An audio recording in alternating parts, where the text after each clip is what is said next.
이건 정말 충격적입니다.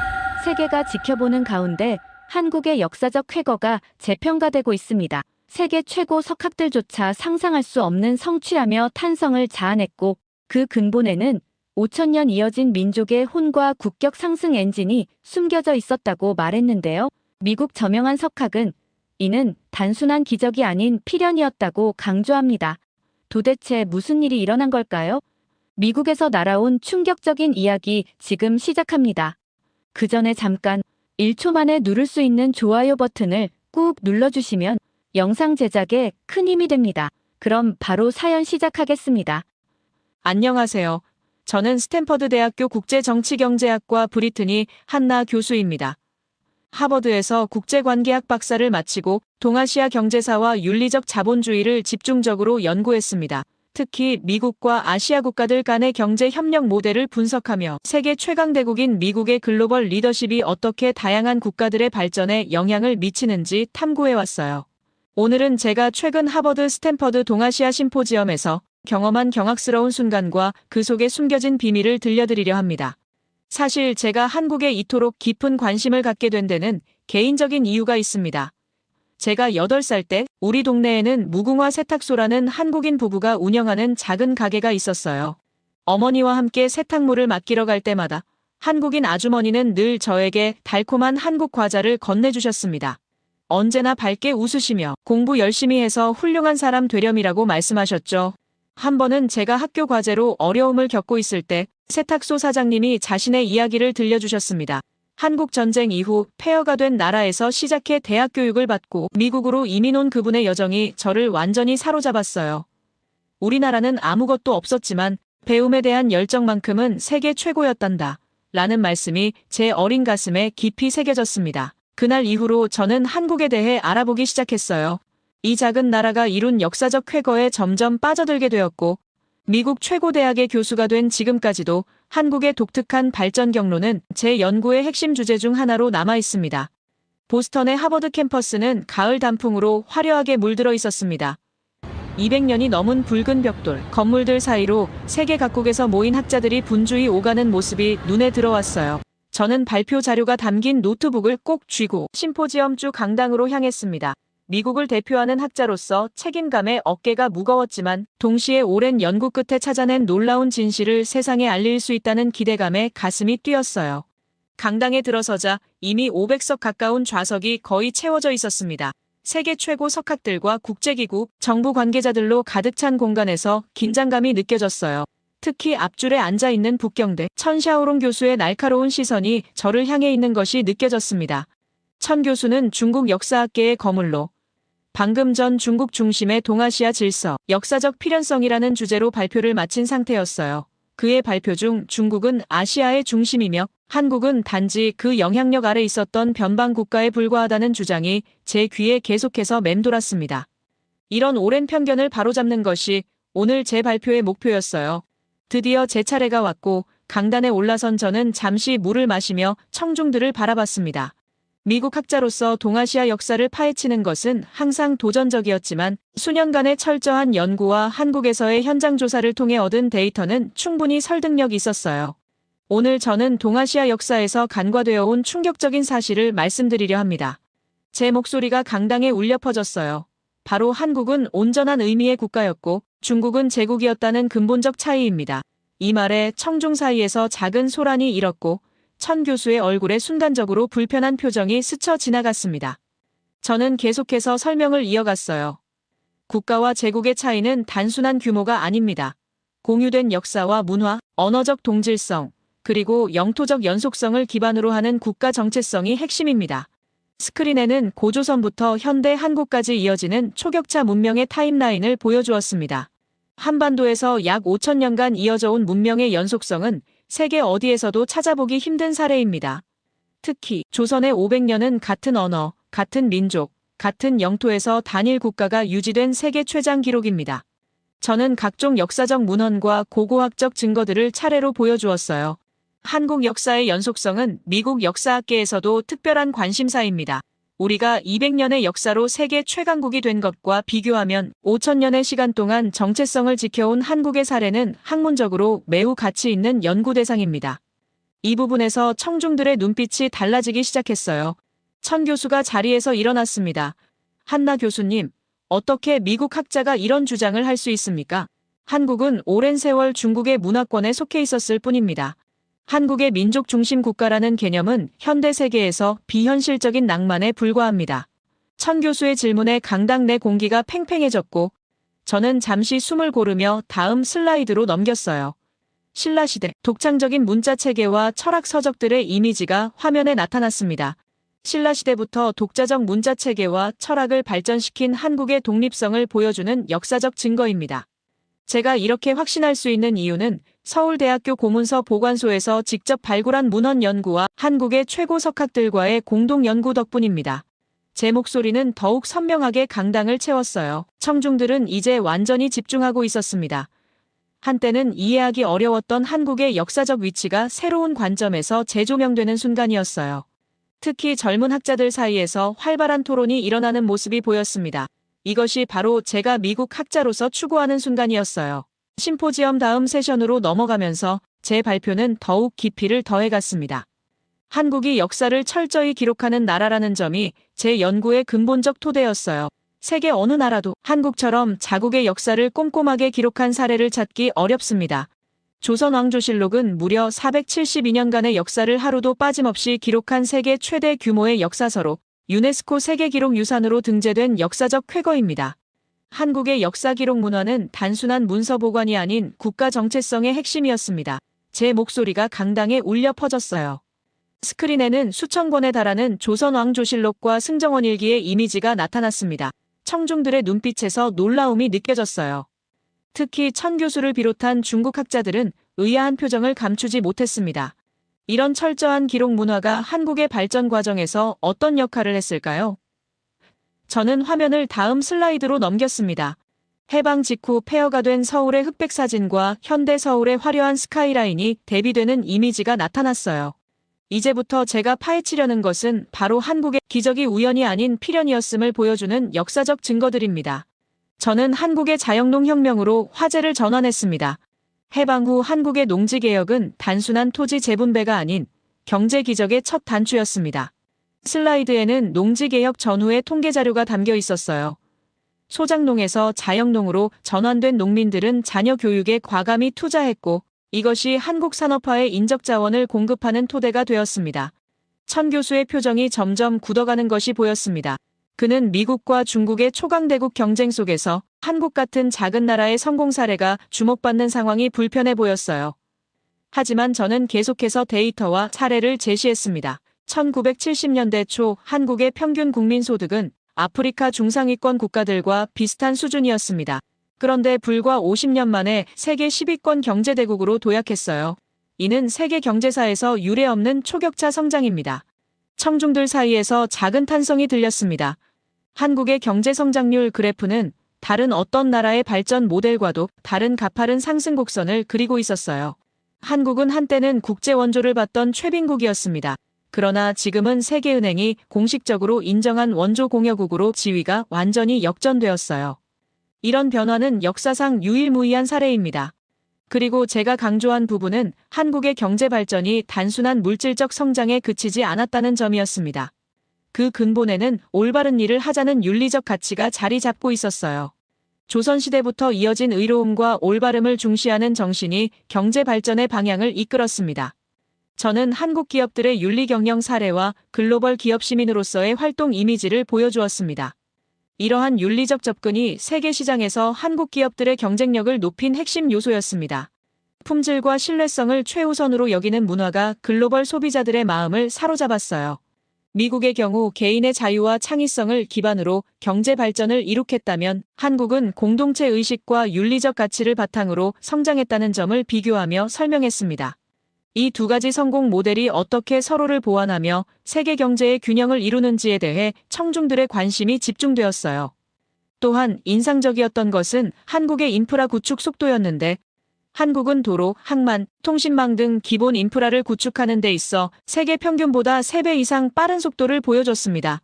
이는 단순한 정부 정책의 성공이 아닌 국가적 위기 속에서도 미래를 위해 투자하는 한국인들의 특별한 정신에서 비롯된 것이었어요.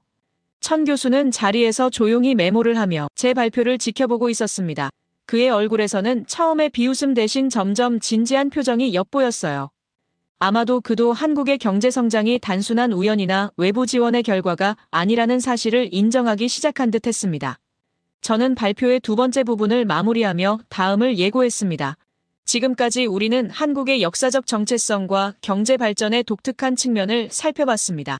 다음으로는 이러한 발전을 가능케 한 한국인들의 독특한 집단 심리, 특히 위기 속에서 발휘되는 놀라운 단결력에 대해 알아보겠습니다. 청중들의 눈빛에서 기대감이 느껴졌어요. 미국과 중국 같은 강대국들조차 쉽게 이해하기 어려운 한국의 독특한 성공 비결에 모두가 귀를 기울이고 있었고, 한국 경제 기적에 숨겨진 근본 동력에 초점을 맞추었습니다. 특히 해방 이후 단행된 농지개혁은 단순한 정책이 아닌 한국 역사의 물줄기를 완전히 바꾼 대변혁이었어요. 이 대변혁의 규모와 영향력은 미국의 독립혁명에 버금가는 역사적 쾌거라고 해도 과언이 아닙니다. 여러분, 1950년 농지개혁은 한국 사회의 근본적 재구성이었습니다. 저는 슬라이드의 흑백 사진들을 가리키며 설명했어요. 조선시대 500년 동안 이어져 온 지주 소작 체제가 단 몇 년 만에 완전히 해체되었습니다. 전체 농가의 70%가 자기 땅을 소유한 자영농으로 변모했어요. 저는 농지개혁 전후에 대비되는 두 장의 사진을 보여주었는데, 첫 번째 사진에는 허리 굽혀 일하는 소작농의 모습이, 두 번째 사진에는 자신의 땅에서 당당하게 서 있는 농부의 모습이 담겨 있었어요. 이 변화는 단순한 토지 소유권의 이전이 아니었습니다. 이는 인간의 존엄성과 자기 결정권의 회복이었어요. 세계 역사에서 이토록 평화적이면서도 철저한 사회 구조 개혁은 찾아보기 힘듭니다. 청중들은 숨소리조차 내지 않고 경청했습니다. 심지어 천 교수마저 고개를 끄덕이는 모습이 보였어요. 저는 이어서 농지개혁이 가져온 가장 혁명적인 결과에 대해 이야기했습니다. 이제 소작료로 빼앗기지 않게 된 수확물은 어디로 향했을까요? 바로 자녀 교육이었습니다. 스크린에는 1950년대부터 1970년대까지의 한국 교육 통계가 나타났는데, 초등학교 취학률이 급격히 상승하고 중학교와 고등학교 진학률이 놀라운 속도로 증가하는 그래프였어요. 여러분, 저는 이 숫자들을 처음 봤을 때 믿기 어려웠습니다. 전쟁의 폐허 속에서 아직 먹을 것도 부족한 상황에서 한국 부모들은 자녀 교육에 모든 것을 걸었어요. 제 목소리에 감정이 실렸습니다. 저도 모르게 미국인 부모로서 공감하는 마음이 커졌어요. 제 딸이 대학에 입학했을 때 저와 남편은 학비를 마련하기 위해 많은 희생을 했습니다. 하지만 1950년대 한국 부모들의 희생은 그 차원이 달랐어요. 그들은 자신의 끼니를 줄여가며 자녀들을 학교에 보냈습니다. 한 슬라이드에는 촛불 아래에서 공부하는 학생들의 흑백 사진이 있었어요. 전기조차 부족했던 시절, 한국의 학생들은 촛불 아래에서 밤늦게까지 공부했습니다. 부모들은 자녀가 더 나은 미래를 가질 수 있도록 상상을 초월하는 희생을 감수했어요. 이것이 단순한 교육열이 아닌 국가 재건을 위한 집단적 결단이었습니다. 저는 제가 직접 인터뷰한 한국의 노인 세대 이야기를 들려주었습니다. 서울대 공과대학을 졸업한 한 엔지니어는 저에게 이렇게 말했어요. 어머니는 글을 읽을 줄 몰랐지만 저를 대학에 보내기 위해 새벽부터 밤까지 일하셨습니다. 어머니께 가장 큰 선물은 제가 받은 대학 졸업장이었습니다. 이런 이야기가 하나둘이 아니었어요. 청중 속에서 미국 교육부 관계자로 보이는 인물이 열심히 메모를 하는 모습이 보였습니다. 미국에서도 교육 격차 해소가 중요한 과제인데 한국의 사례가 새로운 관점을 제시하는 듯 했어요. 단 한 세대 만에 한국은 문맹률을 획기적으로 낮추었고 이것이 초격차 산업화의 인적 기반이 되었습니다. 세계 어느 나라도 이런 속도로 교육혁명을 이룬 사례는 없었어요. 이어서 저는 한국 국가의 지속성에 대한 더 깊은 분석으로 넘어갔습니다. 우리 미국은 건국 이후 250년 동안 세계 최강대국으로 성장했습니다. 이는 인류 역사상 전례 없는 성공 사례로 우리는 이를 자랑스러워합니다. 하지만 한국의 국가 지속성은 그 차원이 완전히 다릅니다. 스크린에는 세계 주요 국가들의 역사적 연속성을 비교한 타임라인이 나타났습니다. 미국의 250년, 프랑스 제후공화국의 65년, 독일 연방공화국의 75년과 비교해보세요. 고려와 조선만 합쳐도 1000년이 넘는 연속성입니다. 고조선까지 거슬러 올라가면 그 역사는 약 5000년에 이릅니다. 저는 한국의 국가 지속성이 갖는 의미를 깊이 파헤쳤습니다. 국가의 지속성은 단순한 시간의 길이가 아닙니다. 그것은 문화적 DNA의 연속성, 국민 정체성의 일관성, 그리고 미래를 향한 집단적 비전의 공유를 의미합니다. 한국은 이 세 가지를 모두 놀라운 수준으로 유지해왔어요. 이 중에서도 인상적인 것은 외세의 침략과 식민 지배 속에서도 한국인들이 자신들의 정체성을 지켜냈다는 점이었습니다. 일본의 35년 식민 지배는 한국의 문화와 언어를 말살하려 했지만 실패했습니다. 한국인들은 비밀리에 자신들의 언어와 역사를 가르쳤고 독립운동을 멈추지 않았어요. 이런 불굴의 의지가 오늘날 한국의 경제적, 문화적 성공의 근본 원천입니다. 저는 최근 한국에서 진행한 현장 연구 중 발견한 놀라운 사실도 공유했습니다. 한국의 도서관들은 역사 기록물을 디지털화하는 세계 최첨단 인프라를 갖추고 있어요. 이는 단순한 기술적 성취가 아니라 우리의 역사를 지키고 후대에 전하겠다는 문화적 의지의 표현이에요. 어떤 미래 기술이 등장하더라도 한국의 역사는 사라지지 않을 것입니다. 청중들 사이에서 감탄의 소리가 들렸습니다. 특히 유럽과 미국의 역사학자들은 깊은 인상을 받은 듯했어요. 한때는 극동의 작은 나라로만 여겨지던 한국에 대한 인식이 완전히 새롭게 바뀌고 있었습니다. 한국의 사례는 우리 미국을 포함한 모든 국가에게 중요한 교훈을 줍니다. 저는 발표의 이 부분을 마무리했어요. 국가의 진정한 힘은 단순한 군사력이나 경제 규모가 아닌 국민들의 정체성과 결속력 그리고 미래를 향한 공동의 비전에서 나온다는 것입니다. 한국은 이 진리를 완벽하게 보여주는 살아있는 증거입니다. 다음 세션으로 넘어가기 전 청중들의 눈빛에서 깊은 사색과 기대감이 읽혔는데 한국이라는 나라를 향한 세계의 시선이 바로 이 순간 이 강당에서 변화하고 있었어요. 발표의 네 번째 세션으로 넘어가려는 순간 갑자기 앞줄에서 천샤오롱 교수가 자리에서 일어났습니다. 그의 얼굴에는 더 이상 참을 수 없다는 표정이 역력했어요. 회의 진행자가 질문 시간이 아직 아니라고 말했지만 천 교수는 계속해서 목소리를 높였습니다. 한나 교수, 흥미로운 분석이지만 결정적인 오류가 있습니다. 천 교수의 목소리는 강당 전체에 울려 퍼졌어요. 경제 발전에서 가장 중요한 요소는 규모입니다. 중국의 14억 인구와 광활한 영토, 풍부한 자원은 결국 모든 경쟁에서 승리할 것입니다. 한국 같은 작은 나라의 성공은 일시적 현상에 불과합니다. 천 교수의 도발적인 발언에 청중들은 숨을 죽였어요. 그의 말은 단순한 학술적 반박을 넘어 한국의 모든 성취를 무시하는 오만함이 묻어났습니다. 심지어 그는 제가 한국에 대해 감상적 환상을 가지고 있다고 비웃었어요. 저는 잠시 깊은 숨을 들이마셨습니다. 미국의 학자로서 저는 이런 순간을 위해 훈련받았어요. 감정이 아닌 데이터와 논리로 대응해야 했습니다. 저는 리모컨을 집어들고 예정에 없던 슬라이드로 넘어갔어요. 천 교수님, 규모가 승리의 열쇠라면 어떻게 설명하시겠습니까? 스크린에는 충격적인 그래프가 나타났습니다. 삼성전자 하나의 시가총액이 중국 상위 10개 전자기업의 시가총액을 합친 것보다 큽니다. 규모로만 보면 이런 결과가 나올 수 없습니다.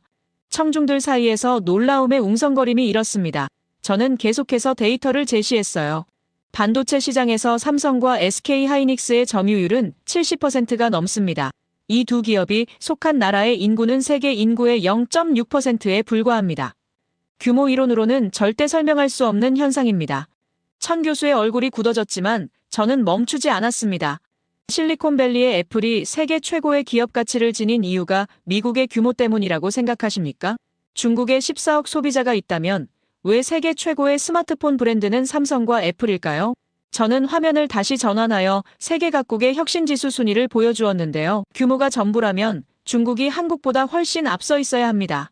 하지만 특허 출원 건수에서 한국은 5대 특허 강국 중에서 가장 높은 수치를 기록하며 기술 혁신의 선두주자로 자리매김하고 있죠. 이것이 단순한 우연일까요? 천 교수는 대답을 하지 못했습니다. 그의 표정에서 당혹감이 역력했어요. 저는 이어서 한국과 세계의 관계를 보여주는 더 구체적인 사례를 제시했습니다. 미국 남부 조지아주의 작은 도시 웨스트포인트를 아십니까? 인구 3,000명의 이 작은 마을은 한때 쇠퇴하던 곳이었습니다. 그런데 기아, 현대자동차가 이곳에 공장을 세우면서 전 지역이 부활했어요. 이제 이 마을 사람들은 한국어를 배우고 한국 음식을 즐기며 자녀들의 미래를 위해 한국식 교육열을 본받고 있습니다. 청중들이 놀란 표정으로 서로를 바라보았습니다. 이는 단순한 경제 통계가 아닌 살아있는 실제 사례였어요. 이것이 단 한 가지를 증명합니다. 진정한 힘은 규모가 아닌 질적 성장과 혁신에서 나옵니다. 저는 더욱 강력한 예시로 넘어갔어요. 2008년 글로벌 금융위기 때 한국은 외환 보유고가 부족하다는 평가를 받았습니다. 그런데 미국 연방준비제도와 600억 달러 규모의 통화스왑을 체결했어요. 이는 미국이 맺은 통화스왑 중 중국, 일본을 제외하면 세계 최대 규모였습니다. 왜 미국이 작은 나라에 이런 신뢰를 보였을까요? 그것은 한국의 경제적 혁신성과 안정성을 인정했기 때문입니다. 천 교수는 이제 완전히 말문이 막힌 듯 했습니다. 그는 자리로 돌아가려 했지만 저는 마지막 한 방을 더 날렸어요. 천 교수님, 중국의 화웨이가 미국의 제재로 어려움을 겪고 있는 상황을 아시죠? 그런데 삼성전자는 애플과 함께 세계 스마트폰 시장을 양분하고 있습니다. 규모가 아닌 기술력과 혁신이 승리하는 증거입니다. 저는 발표의 본래 흐름으로 돌아가기 전 마지막으로 한마디를 덧붙였는데요. 저는 미국 학자로서 객관적 데이터만을 제시했습니다. 이것은 어떤 국가를 폄하하거나 과대평가하려는 의도가 아닙니다. 다만 세계 경제의 패러다임이 바뀌고 있음을 직시해야 합니다. 20세기가 규모의 경제를 중시했다면 21세기는 질적 혁신과 기술력이 승리하는 시대입니다. 이런 관점에서 한국의 사례는 미국을 포함한 모든 국가에게 중요한 교훈을 제공합니다. 천 교수는 자리에 착석했지만 그의 얼굴에는 여전히 당혹감이 역력했어요.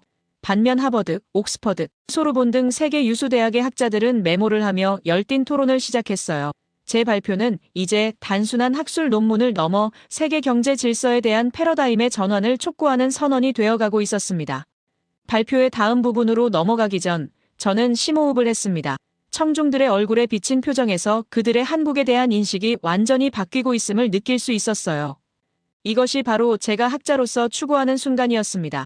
진실을 밝혀 세상을 변화시키는 순간, 발표의 다음 세션에서 저는 한국의 경제적 성공과 국가 지속성의 핵심 요소인 한국인들의 독특한 집단 심리에 초점을 맞추었습니다. 특히 위기 상황에서 발휘되는 한국인들의 놀라운 단결력은 세계 어느 민족에게서도 찾아보기 힘든 특별한 현상이었어요. 이는 제가 수년간 한국을 연구하며 가장 깊은 인상을 받은 부분이기도 했습니다. 슬라이드에는 1997년 IMF 외환위기 당시 전 국민이 참여한 금 모으기 운동의 사진들이 나타났습니다. 새벽부터 줄을 서서 자신의 금반지와 돌반지를 국가를 위해 기꺼이 내놓는 시민들의 모습이 담겨 있었어요. 이 사진들을 처음 봤을 때 저는 완전히 충격을 받았습니다. 미국에서는 상상조차 할 수 없는 광경이었어요. 저는 당시 수집된 금의 양과 그 가치에 대한 통계를 보여주었습니다. 총 227톤, 당시 가치로 22억 달러에 달하는 금이 자발적으로 모였습니다. 이는 한국 GDP의 약 0.5%에 해당하는 규모였어요. 자국 경제를 살리기 위해 개인의 재산을 자발적으로 내놓는 이런 집단 행동은 현대 경제사에서 유례가 없는 현상입니다. 이어서 2007년 태안 기름 유출 사고 당시의 사진들로 넘어갔습니다. 전국에서 모인 수십만 명의 자원봉사자들이 맨손으로 기름을 닦아내는 모습이 화면에 나타났어요. 태안 앞바다에 원유 1만 2천 톤이 유출되었을 때 정부의 요청도 없이 123만 명의 시민들이 자발적으로 해안가로 몰려왔습니다.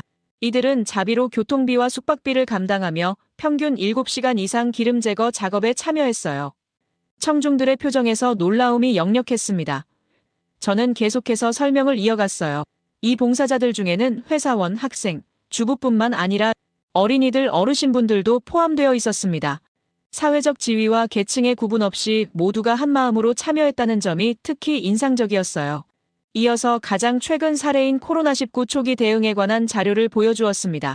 2020년 코로나19 발생 초기 세계 대부분의 국가들이 혼란에 빠져 있을 때 한국은 놀라운 사회적 결속력을 보여주었습니다.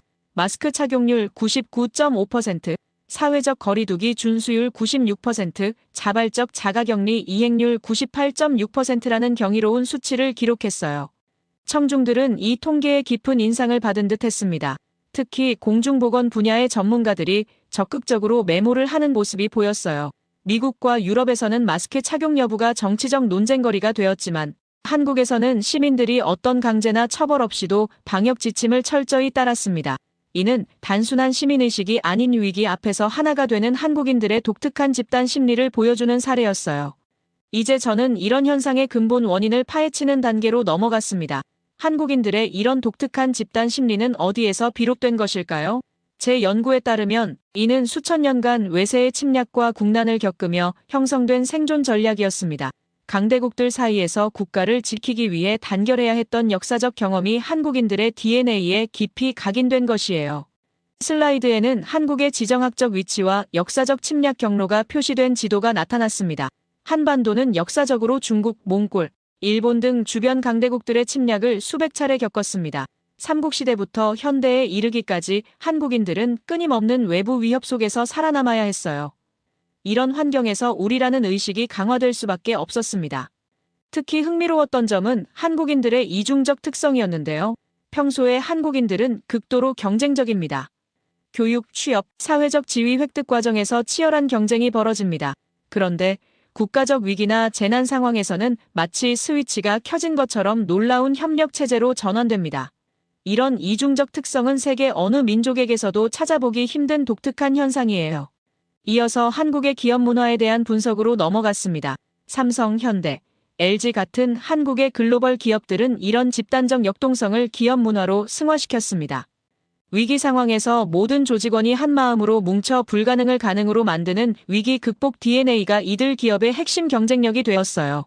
저는 최근 인터뷰한 삼성전자 임원의 말을 인용했습니다.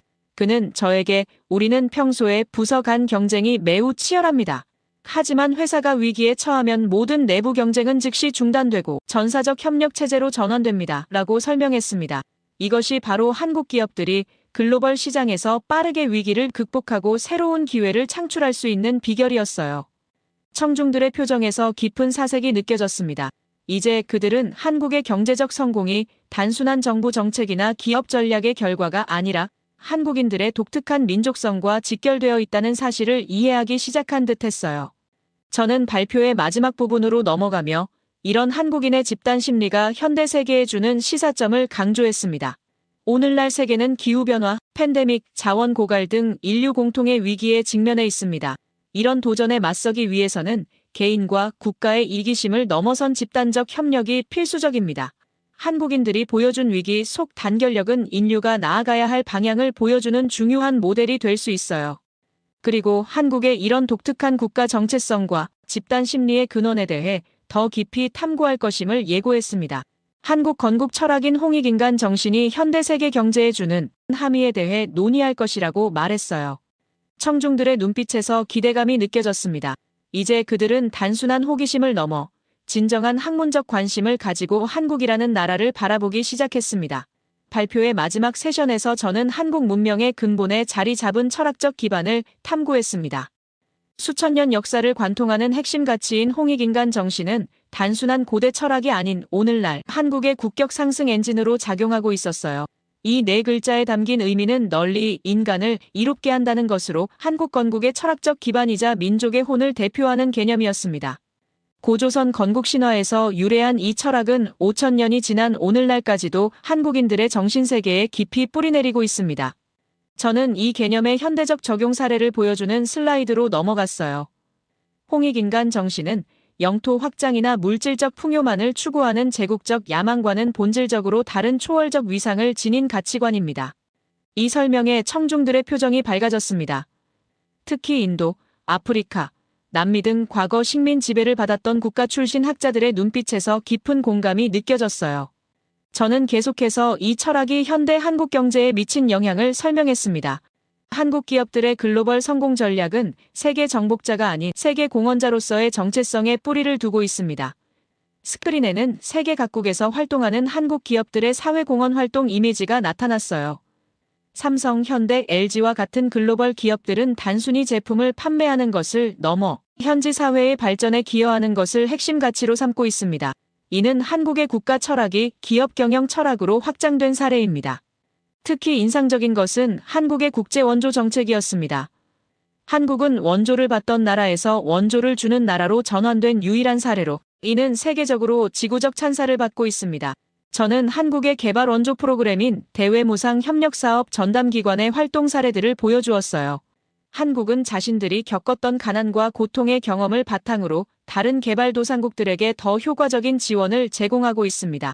이것이 바로 홍익인간 정신의 현대적 구현입니다. 청중들은 이제 완전히 집중하고 있었고, 저는 발표의 핵심 메시지를 전달할 때가 왔다고 판단했어요. 21세기 세계가 직면한 기후변화, 불평등, 팬데믹과 같은 거대한 도전들은 어느 한 국가만의 노력으로는 해결할 수 없습니다. 이런 상황에서 한국이 5천년간 지켜온 홍익인간 철학은 새로운 글로벌 협력 모델의 영감이 될 수 있습니다. 스크린에는 이제 미래지향적 비전을 담은 이미지들이 나타났어요. 한국의 성공은 단순한 경제 지표를 넘어 인류 문명의 황금빛 금자탑을 쌓아가는 과정입니다. 저는 한국 기업들이 주도하는 친환경 기술, 디지털 혁신, 의료 발전 사례들을 보여주었어요. 한국은 물질적 풍요만이 아닌 인류 공동의 번영과 지속 가능한 미래를 위한 혁신을 추구하고 있습니다. 저는 발표를 마무리하며 미국 학자로서의 솔직한 심정을 나누었는데요. 하버드와 스탠퍼드에서 20년 넘게 국제 정치 경제를 연구해왔습니다. 그 과정에서 수많은 국가들의 발전 모델을 분석했지만 한국만큼 독특하고 감동적인 사례는 없었어요. 우리 미국은 군사력과 경제력을 바탕으로 세계 최강대국의 지위를 유지해왔습니다. 하지만 한국의 사례는 국가의 진정한 위대함이 단순한 힘이 아닌 그 힘을 어떻게 사용하느냐에 달려있다는 것을 보여줍니다. 발표가 끝나자 강당 전체에서 기립박수가 터져나왔습니다. 학자들뿐만 아니라 정책 입안자들과 각국 외교관들까지 모두 일어나 박수를 보냈어요. 그들의 표정에서 한국이라는 나라를 향한 새로운 존경과 관심이 읽혔습니다. 한국의 역사적 위상과 현대적 성취가 마침내 세계 학계와 정책 결정자들에게 올바르게 인식되는 순간이었어요. 심포지엄이 끝난 후 많은 학자와 학생들이 더 많은 질문과 토론을 위해 제게 다가왔습니다. 그들의 눈빛에서 한국에 대한 호기심과 배움의 열정이 느껴졌어요. 이것이 바로 제가 학자로서 추구해온 가장 보람찬 순간이었습니다. 제 이야기를 끝까지 들어주셔서 감사합니다. 모두 안녕히 계세요. 오늘의 사연 어떻게 들으셨나요? 작은 나라가 세계를 놀라게 한 이야기. 정말 뿌리 깊은 나무는 바람에 흔들리지 않는다는 속담이 떠오릅니다. 5천년의 역사와 철학이 든든한 뿌리가 되어 온갖 풍파를 이겨낸 한국의 이야기가 가슴에 와닿네요. 강대국들 사이에서도 자신만의 길을 걸어온 작은 나라의 비결은 과연 무엇일까요? 여러분의 생각을 아래 댓글에 남겨주세요. 그리고 감동적인 사연을 주변 사람들과 공유하고 함께 이야기 나눠보세요. 마지막으로 1초밖에 걸리지 않는 구독과 좋아요, 알림 설정은 영상 제작에 큰 힘이 됩니다. 지금까지 감동을 담아 여러분께 진심을 전하는 감동담기였습니다. 오늘 하루도 행복한 하루 보내세요.